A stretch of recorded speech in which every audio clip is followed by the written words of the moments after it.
Hey, wake up, it's Means Morning News. Just after 11 a.m. on the East Coast in Washington, D.C., I'm the newsman, Sam Sachs. Good morning to everyone, and a happy 420 to all who celebrate.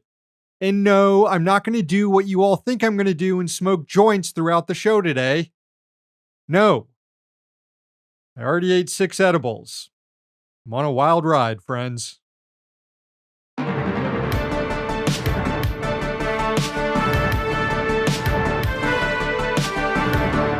Speaker of the House Kevin McCarthy finally unveiled his vision of the U.S. after a debt limit increase. The Republican leader put forward legislation to hike the borrowing limit and avoid a default. But looking at what's in it, a default might be better. Good thing those aren't the only two options. McCarthy's bill would raise the debt limit by $1.5 trillion, just enough of an increase so that everyone would have to do this all over again next year when the Treasury Department hits that borrowing limit. The legislation would also drastically slash federal spending. It would freeze the budget at last year's levels and impose a limit of only 1% spending growth each year afterward. It claws back pandemic response funding, axes President Biden's student debt forgiveness plan. It imposes work requirements on federal welfare programs. It also gets rid of the funding boost for the IRS. That's a nod to the GOP donors who don't want to get audited for not paying their taxes. And it trashes the meager tax credits for clean energy purchases that were contained in last year's Inflation Reduction Act, while replacing them with all sorts of goodies for the fossil fuel industry, thus accelerating the planet's collapse into climate catastrophe. And these aren't just numbers on a spreadsheet. If the bill is enacted, more people will fall into poverty. And that means more people will unfortunately die. A new study published by the Journal of the American Medical Association this month found that poverty is the 4th leading cause of death in the U.S. The research found that in 2019, poverty was behind more than 180,000 deaths of people aged 15 and older. Kevin McCarthy is like, we need to pump those numbers up. So yeah, this bill sucks. Best just to ignore it and mint the $1 trillion coin instead.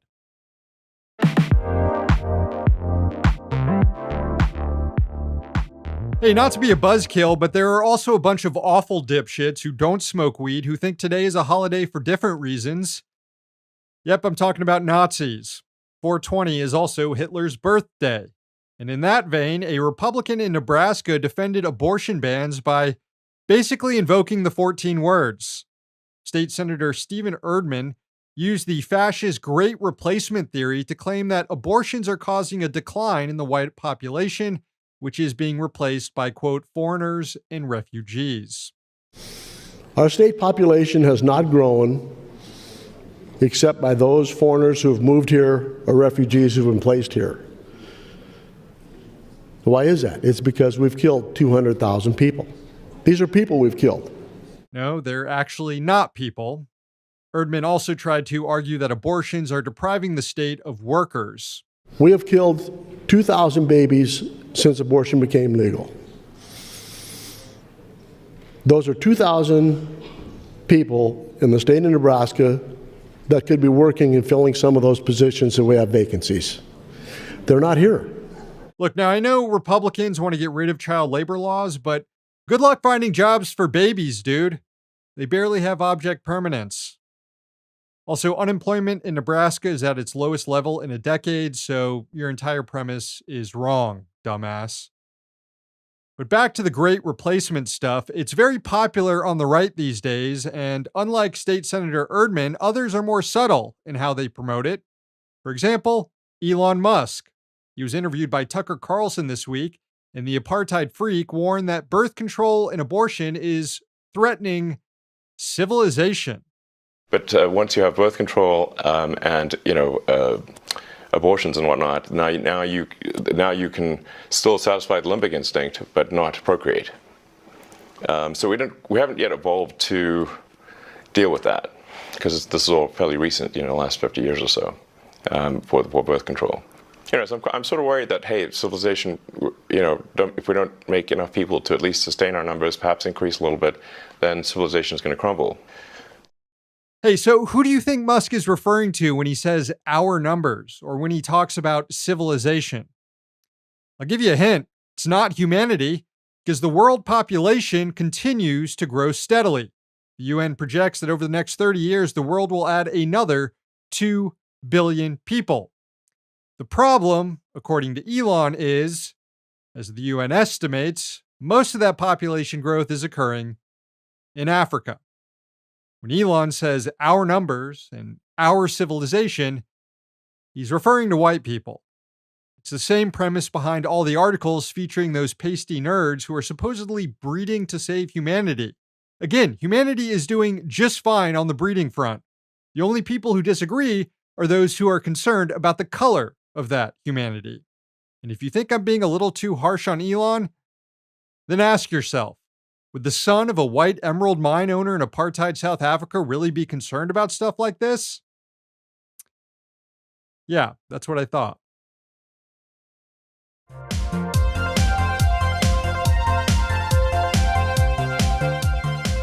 And finally, UFO sightings are on the rise. During a Capitol Hill hearing on Wednesday, Pentagon official Sean Kilpatrick told lawmakers that the government is now investigating 650 incidents of unidentified anomalous phenomenon. That's up from the 510 cases that the Pentagon was reviewing, according to the last public report back in August 2022. Kilpatrick told lawmakers that the majority of cases are mundane, but simply haven't been identified yet. A small percentage of the sightings do, though, have characteristics that could be described as anomalous or showing flight characteristics that don't comport with our understanding of physics or current level of technology. However, Kilpatrick stressed that there's so far no evidence of any extraterrestrial origin. Wednesday's hearing did produce a brand new video of one of those UFO sightings. This one picked up by a U.S. drone in the Middle East. You can see here what looks to be a small metallic orb shooting across the screen as the drone tries to track it. Kilpatrick said it will likely be impossible to fully identify the object. He was much more disciplined in his testimony than he has been in his private research. Kilpatrick co-authored a recent paper that speculated UFO sightings could be probes from an alien mothership. Kilpatrick didn't mention that during the hearing, instead opting for a more Dana Scully approach than a Fox Mulder one. Within each of us, there are two wolves.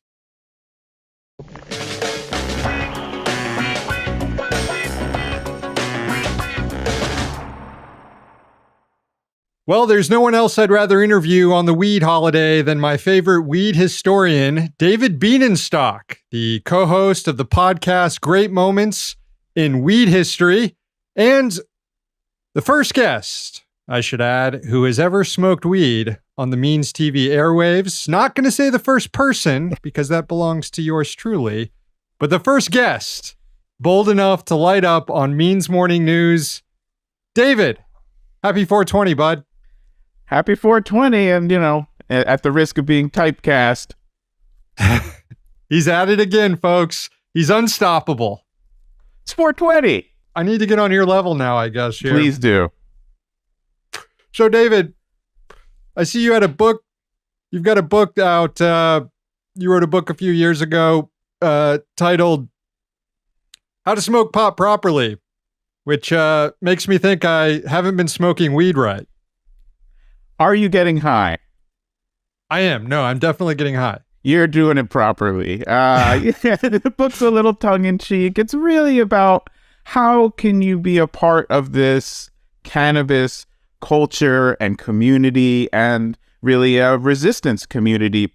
I think to smoke pot properly, you've got to push back against these draconian laws that have done so much damage. You need to know the medicinal properties of the plant for yourself, and so that you can share that knowledge with other people. The medical establishment is not still actively educating people about all the wonderful medicinal uses of this plant, and the criminal justice system, depending on where you live, is still actively fucking with people. And so to smoke pot properly is about more than just getting high. It's about understanding this plant and being a conduit to share it with other people. And what better day than 420 to do that? Well, yeah, I think that sets up the conversation here pretty well, because for, a couple guys like us who've, been smoking weed for a while, the last few decades have been pretty remarkable in the sort of shift that's happened in the United States toward legalization. You've got more than 20 states that have legalized weed on a recreational level. But as you said, there are still lots of issues that need to be fought over. You now have a problem of big weed, the commodification of weed and all the ills that come along with it. And you also have this issue still of people who are in jail for marijuana possession or for selling marijuana, and they're still in jail. I know that there was legislation introduced by Rep. Alexandria Ocasio-Cortez that would incentivize states to engage in mass expungement of records of marijuana offenses.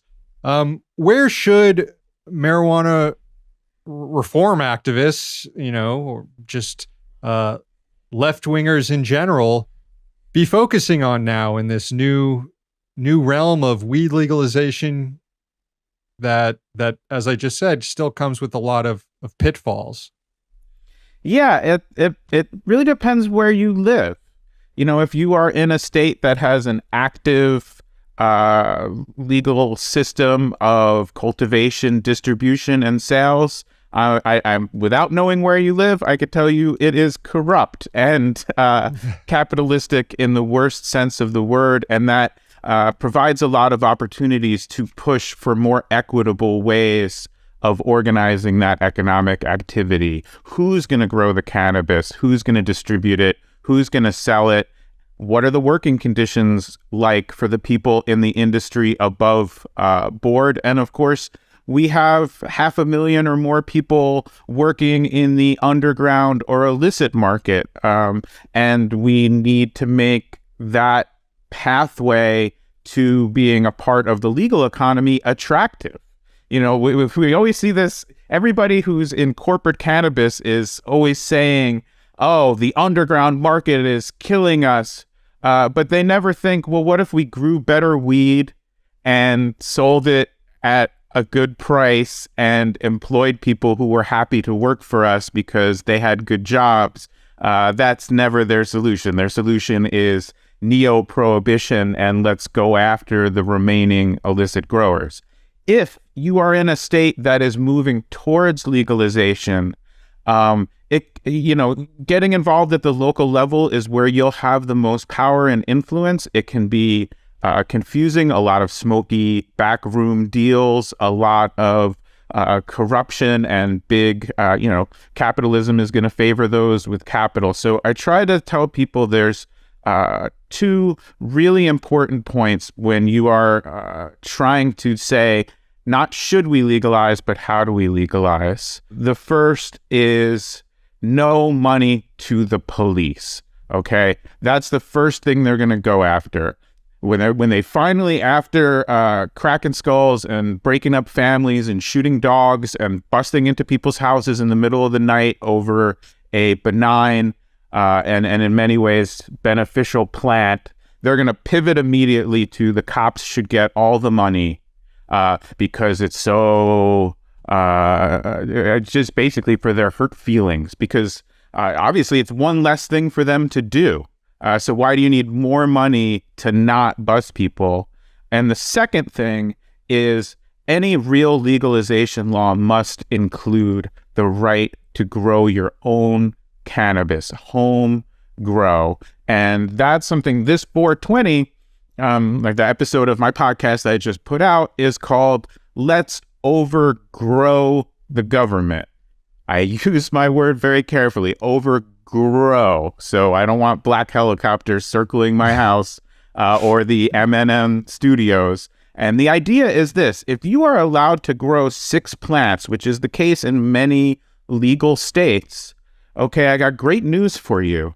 If you have a small backyard that gets a little sunlight and you buy some dirt and you get some seeds and you spend half an hour a day tending to those plants, you can easily yield half a pound per plant. That's going to give you 3 pounds of incredibly high quality cannabis if you know how, if you are at least willing to put some effort in, because it's small batch. You're going to harvest it at the exact right time. You're going to handle it delicately. You can grow much better cannabis than what you're going to buy, and for pennies on the dollar. And so like where I grew up in New Jersey, come August, everybody with a vowel at the end of their name has way more tomatoes than they can possibly eat or, deal with. And so tomatoes are somewhat decommodified. We can do that. Everyone's giving them away. If we do the same thing with cannabis, if everyone with the legal ability to grow cannabis, and we continue to expand the number of people with the legal ability to grow cannabis, we can decommodify this plant. It can be something that you've got more than enough for yourself. You can share with your friends and loved ones, and you can be a resource to people who need it for medicine.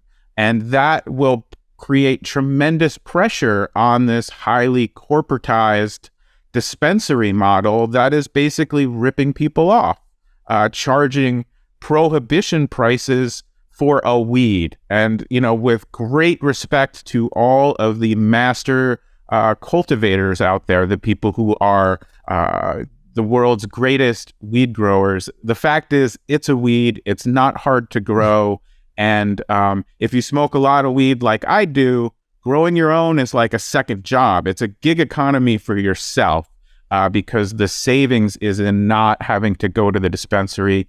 It's also very fun and life affirming to tend to this plant. That's excellent advice, David. And the yield on a plant is a lot. It's way more than you need. And as you said, just like with tomatoes, you're going to be sharing them with your neighbors and friends afterward. And at the end of the day, like any capitalist enterprise out there, weed companies aren't our friend. They're lying about their products. They're exploiting labor. We are, in positive news, seeing a lot of worker organizing campaigns within the weed industry and workers unionizing within the industry. But at the end of the day, it is a commodification issue, and working in any way to decommodify weed is always beneficial. You brought up the police, and one reason why they want more funding is because now that they can't use weed as a justification to engage in civil asset forfeiture, there probably is some hole in their budget as a result of all this. But good, that should be the way it goes.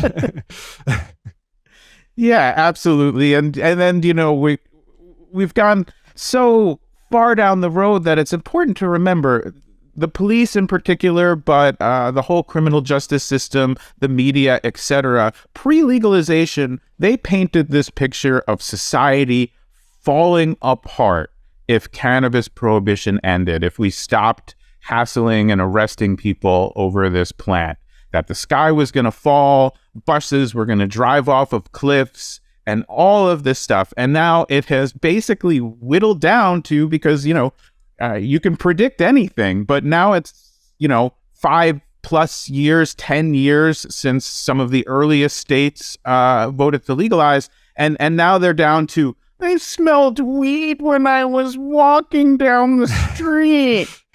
Well, you know what, buddy? I know people who did 30 years in fucking prison, so I think you can smell a flower.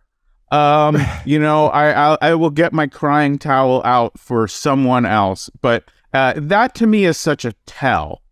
If that's really what you're complaining about after you predicted the end of life as we know it, then I think you skipped to the part where you have to admit that you were completely wrong and that you violated people's civil rights for 100 years and continue to, not forgetting about the vast majority of the United States and the world where these prohibitions are still in place. So yeah, smell a little weed, fucking deal with it. I lived in New York City for 10 years. Weed is not the worst smell you're going to encounter. I'm glad you brought that up, because we still get those articles on a weekly basis from really tight-assed columnists who are upset about the situation. And the latest came from the New York Post. How New York legal weed is turning workers into stoned zombies is the title of the article. I'm just going to read an excerpt from it here. In an age where raising the minimum wage ever higher has become a mantra. This article is trying to blend that whole, oh no, the streets smell like weed, this is chaos, with the other boogeyman of the capitalist press right now, which is workers demanding higher wages and workers not wanting to do shitty jobs for low pay anymore. This article says, in an age where raising the minimum wage ever higher has become mantra, namely a license to get high, has turned service employees into zombies. I've lived in the city nearly all my life. I never had to repeat my highly complex Starbucks order, a tall coffee, 3 times to get a response from the bummed out barista the way I do now. Bob Dylan's lyric, everybody must get stoned, is now apparently in the employee's handbook at most every place requiring customer interaction. Now, you and I will read these articles and laugh about it because, they are funny. But is there a risk that the progress we've made on this issue could backslide? And, we're talking about this at a moment where we're seeing reproductive rights go away that seem to be enshrined. There's always a cultural backlash, and reactionaries are always looking to make up ground that they've lost. What are the chances that marijuana legalization becomes an issue that backslides again? I think it's definitely a concern, but I also feel that we have gone past a tipping point, and ironically, now capitalists are making money off of cannabis, and there is a legal industry in it. And in a way, as much as I have a problem with that and you have a problem with that, it is a bit of a safeguard against a backlash, because they'd have to take money out of the pockets of wealthy people. As far as this guy's article goes, what I find so interesting is, one, there seems to be some kind of magic weed in New York City, where this gentleman lives, that only affects service workers. Because apparently all the doctors and lawyers and Wall Street people and members of the establishment that smoke weed are unaffected. It's only when this guy goes to Starbucks that people have been zombified. And that just speaks to me of somebody who doesn't smoke weed and still doesn't understand that everybody smokes weed, or sort of the person who's like, wow, everyone in New York is so rude. No, maybe you're just an asshole. And so every interaction you're having with somebody is based on that premise. But more than that, this is like this guy complaining about people doing their jobs poorly, but his job is to be a journalist. And he has written this article, and it is a masterclass in terrible journalism. All of his anecdotes are clearly made up. He has spoken to no experts on anything. There's no opposing view. There's no basis for this critique, and it's almost like a parody. It's hard to take this seriously. What is unfortunate is, we do have a lot of people in this country who are still very susceptible to the propaganda campaign that's been going on. This is an extension of Reefer Madness. This is an extension of, like I said, back in the day, it would make you commit murders with an ice pick. And now it's going to make you slightly bad at a job that you probably don't want to do anyway. And it's just all part and parcel of the same stigmatizing of a group of people who really our biggest crime is smoking weed instead of drinking alcohol, smoking tobacco, using pharmaceutical drugs. In essence, these heavily commodified alternatives that they want to force people into. And also far more dangerous alternatives. And we've seen research that in states that have legalized marijuana, doctors are receiving less money in kickbacks from opioid companies. Doctors, when they prescribe this medication, they have an incentive to do so in a lot of areas.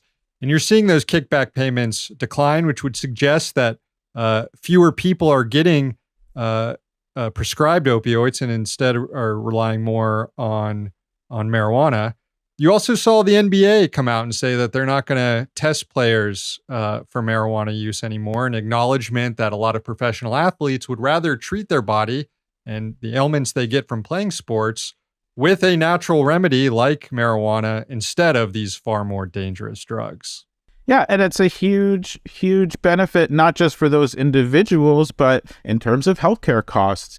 Cannabis should be a first-line treatment for many, many different ailments. And the fact that you can go graduate from medical school today and still get no training into the efficacy of this plant, which is safer and more effective than so many of these pharmaceutical drugs, just shows how little these institutions are actually set up to do what they're supposed to do.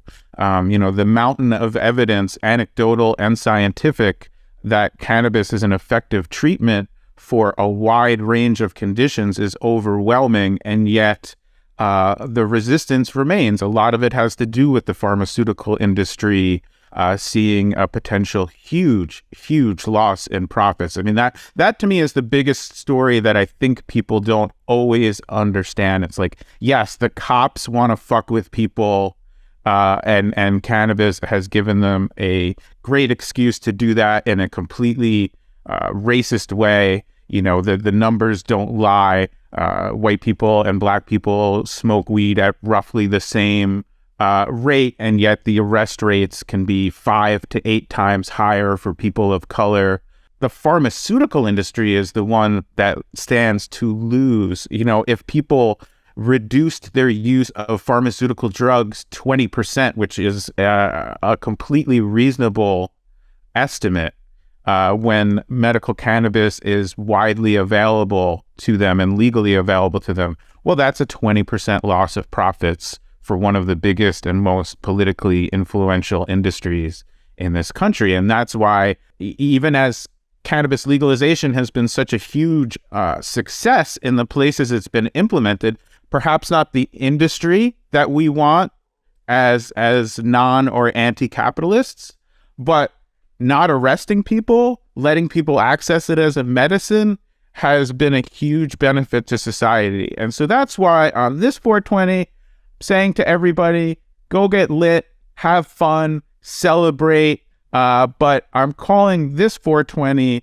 for a general strike next year on 420. Every weed person in a state that still prohibits cannabis, walk off the job on 420, go smoke weed, have a great day, and let's show them how central to the economy that they love so much we all are. And I'm not just talking about people who, wear a weed leaf on their shirt. I'm just saying, if you work at the bank, if you work at the grocery store, if you work wherever and you love weed, don't fucking work next 420. We'll have a big smoke out and a general strike, and we'll show them where the power lies. Yeah, honestly, we're not asking y'all to do much. Just don't show up. Something that should be pretty easy to do. It's going to be a Friday next year, too, so come on. I'm still, I still think about what would high school Sam think of the times right now? High school Sam, who is parked outside a shady gas station waiting to meet a stranger to buy a Ziploc bag of swag weed. What would he think right now? It'd be like waking up in a future of flying cars when he looks at the options that are available to him in this brave new world of marijuana legalization. I think the conclusion to draw, aside from like far out, is positive change is possible even through the political system as it exists.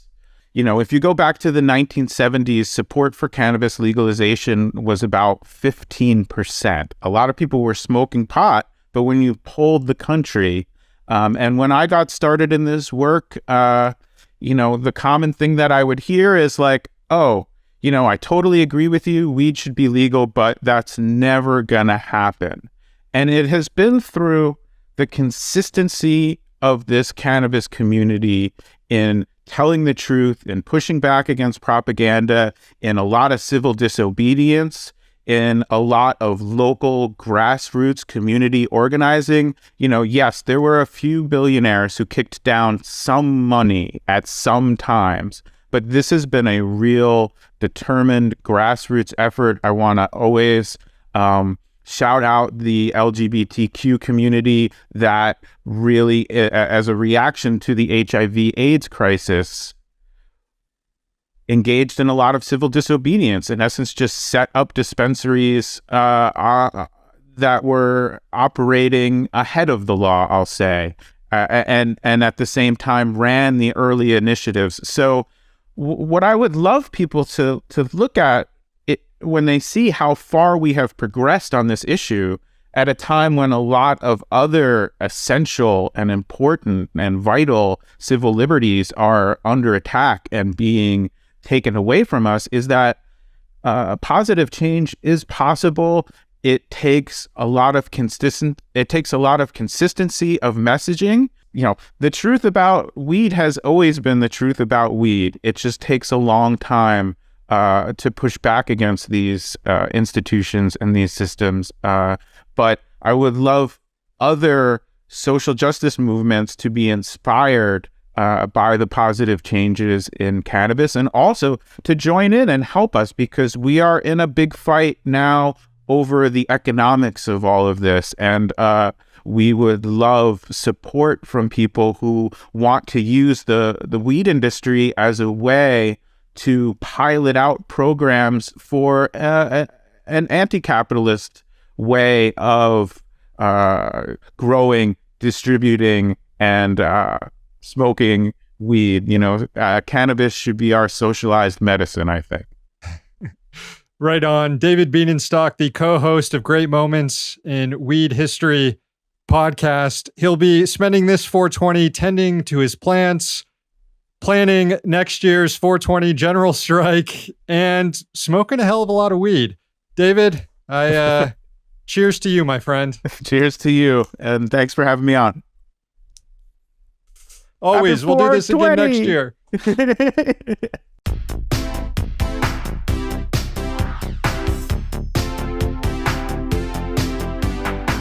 Folks, it's time for a special Thursday edition of Rich Dicks. No show Friday, so we're doing this today instead. And let's get right to it. This week's Rich Dick is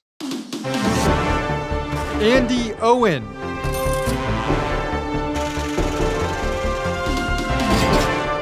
Just love to be introduced to a brand new Rich Dick that I didn't even know existed. Owen is the CEO of furniture company Miller Knoll, which makes like high-end office chairs and shit. The economy in a downturn, sales are lagging, and workers are concerned that they could lose their bonuses this year, which are determined at the end of May. And so during a town hall, Owen received a lot of questions from workers who don't want to lose their bonus, and her response to that was, suck it up and work harder. As you're watching this clip, consider that the average salary of a worker at Miller Knoll is $45,000, and CEO Andy Owen's salary is more than $1 million. Don't ask about what are we going to do if you don't get a bonus. Get the damn $26 million. Spend your time and your effort thinking about the $26 million we need and not thinking about what you're going to do if we don't get a bonus. All right? Can I get some commitment for that? I would appreciate that. I had an old boss who said to me one time, you can visit Pity City, but you can't live there. So people, leave Pity City. Let's get it done. Thank you. Have a great day. Oh, wow. Epic mic drop, boss lady. Way to stick it to those workers who make like 1/100th of what you make and who, unlike you, have to actually build, sell, and ship the furniture. When a worker only makes $45,000 a year, a bonus means a lot. It can help someone dig out of debt or even pay for a family vacation. Things that rich CEOs who make more than $1 million a year don't really have to worry about. And last year, Owen made nearly $5 million in bonuses and stock rewards. And after she secured the bag, the company this year announced it would be laying off more than 160 workers and closing a factory in Sheboygan, Wisconsin, in order to help the company better use its resources, like funneling those resources into Andy Owen's 7-figure salary. And while it is true that company sales are slumping a bit this year, that's never the fault of the workers. They should be last when it comes to making sacrifices. You know, I had an old boss once tell me that it's okay to visit rich Dickville every once in a while, but you can't stay there. Well, Andy Owen lives there. She built a McMansion there. Owen did later apologize for how she handled the issue during the town hall, but no apology is necessary. No one is friends here. Just pay your workers what they're owed. And you can bet your ass we'll be watching how she handles bonuses next month. In the meantime, Andy Owen is this week's Rich Dick.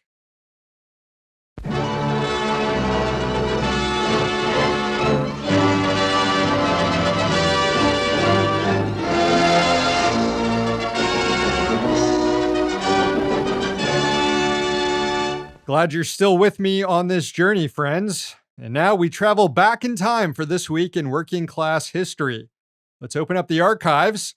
We begin way back in 1856 and a stonemason strike in Australia. Hundreds of workers doing a job at the University of Melbourne put down their tools and walked off, demanding an 8-hour workday. 8 hours of work, 8 hours recreation, 8 hours of rest, they chanted. They were joined by other masons who were working on Parliament. The strike was well organized and effective and ultimately successful. Workers got their 8-hour day with no loss of wages, and Australia went on to build a monument to them. No joke, there it is, right there, the monument to the 8-hour workday. Next up, 1912 and the Paint Creek Mine War. It started when unionized mine workers in Kanawha County, West Virginia, went on strike. They wanted their union, the United Mine Workers of America, recognized. They wanted wages equal to those of workers in nearby mines who were paid more, and their rights to free speech and free assembly restored, and a number of other demands related to who's responsible for weighing the mining halls. Some of the era's most celebrated labor leaders got involved, including Mother Jones. But things would quickly turn deadly when the mining companies hired Pinkertons to attack the strikers. Workers were subject to sniper attacks, beatings, their tent colonies were destroyed. An estimated 50 people were killed, and that doesn't count miners and their families who died due to starvation during the work stoppage. At one point, the Kanawha County Sheriff deployed machine guns against the striking miners. It's considered one of the deadliest labor conflicts in U.S. history and helped set up decades of warring between militant unionized miners and capitalist mine operators. Moving right along now to 1918 and a huge general strike in Ireland. It was a one-day labor action to protest new conscription laws. Everything from railways to docks to factories to shops and cinemas were all shut down. It was the largest strike in the country's history at the time, and it did work to kill off the conscription law. A year later, another general strike, this one in Limerick, Ireland, would lead to the establishment of a worker-run government. It only lasted about a week. And finally, we'll wrap things up in 2011 when 100,000 public sector workers in Botswana went on strike for higher wages. Workers had gone 3 years without a pay increase, while at the same time inflation surged to 12%. They wanted a 16% wage bump. Teachers were involved in the industrial action, which led to school shutdowns. Students took to the streets in support of their educators and clashed with police. Nurses were also involved in the strike, but many of them were immediately fired as laws prohibited the healthcare workers from engaging in a work stoppage. The strike would last 8 weeks before the government agreed to a wage increase, though far lower than what the workers had demanded. To learn more about these stories or any others that happened this week in working class history, follow the project on Twitter, listen to the podcast, and subscribe on Patreon. We'll have more next week.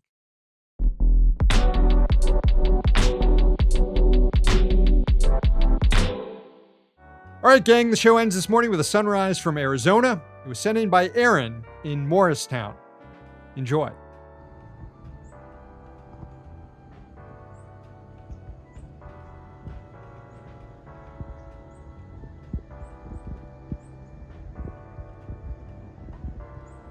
Thanks, Aaron. Show's over. Thanks for watching, and thanks to the team behind the scenes. Please subscribe to Means TV if you haven't yet. We've got a free 7-day trial going on right now. Also, subscribe to our YouTube and podcast channels if you haven't done so already. One day, capitalism will fall. Until then, we're going to be right here. The team has the day off tomorrow, so I'll see you again next week.